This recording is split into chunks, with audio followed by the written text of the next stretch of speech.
দেখতেছ এই চোখ আমি আল্লাহ তাআলা তোমাকে নিয়ামত দিলাম।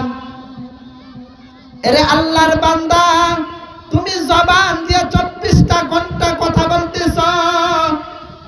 এই জবান নামে নিয়ামত আমি আল্লাহ তাআলা তোমাকে দিলাম।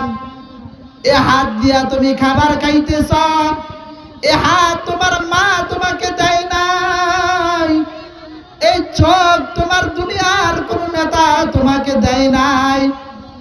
তারপর তুমি তোমার নেতাকে এই জবান দিয়া নেতাকে যখন মালিক বলে ডাক দাও, তোমার নেতা কত খুশি হয়।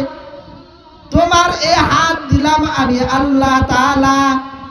যখন তুমি হাত নামে খাবার দিয়া তুমি জবানের মধ্যে খাবারটা দাও, ওই খাবারটার কত স্বাদ তোমার জবানের মধ্যে লাগে। হে বান্দা, তুমি গাবি, ওই গাবির দুধ দোহানোর পর ওই দুধটা তুমি মুখের মধ্যে দিতেছ।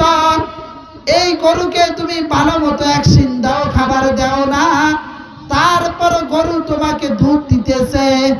এগুলো আমি আল্লাহ তাআলার নিয়ামত।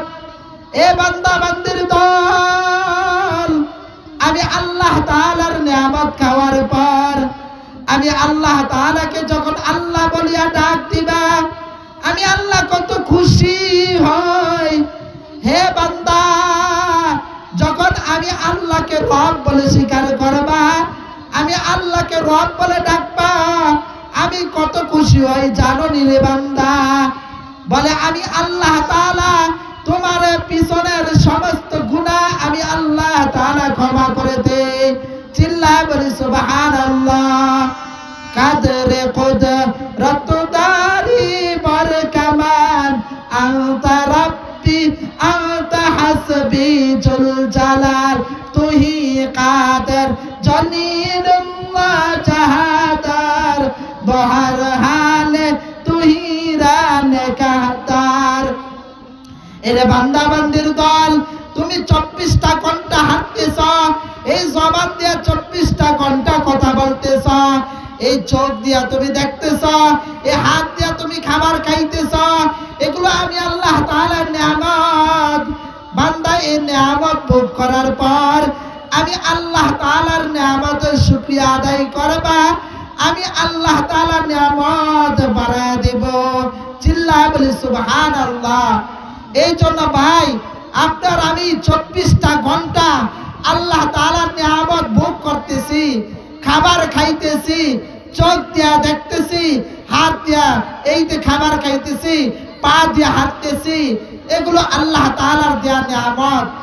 এই নিয়ামত দিয়া যখন আপনি আর আমি গুনার কাজের মধ্যে যাব, গুনার কাজ করব, তখন কিয়ামতের ময়দানে এ হাত আমার বিরুদ্ধে সাক্ষী দিবে, এ পা আমার বিরুদ্ধে সাক্ষী দিবে, চোখ আমার বিরুদ্ধে সাক্ষী দিবে, কান আমার বিরুদ্ধে সাক্ষী দিবে, নাক আমার বিরুদ্ধে সাক্ষী দিবে। এই জন্য মুহতারাম হাজিরিন, আল্লাহ তাআলার দেয়া নিয়ামত দিয়া আল্লাহ তাআলার গোলামি বেশি বেশি করতে হবে। যদি গোলামি না করিয়া কবরের মধ্যে যায়, তাহলে এই কবরের মধ্যে আমার আপনার প্রত্যেকটা হিসাব আল্লাহ তাআলাকে দিতে হবে। হাতের হিসাব দিতে হবে, পায়ের হিসাব দিতে হবে, চোখের হিসাব দিতে হবে, কানের হিসাব দিতে হবে, নাকের হিসাব দিতে হবে। এই জন্য বেশি বেশি করে আল্লাহ তাআলার নিয়ামতের শুকরিয়া আদায় করব, তখন আল্লাহ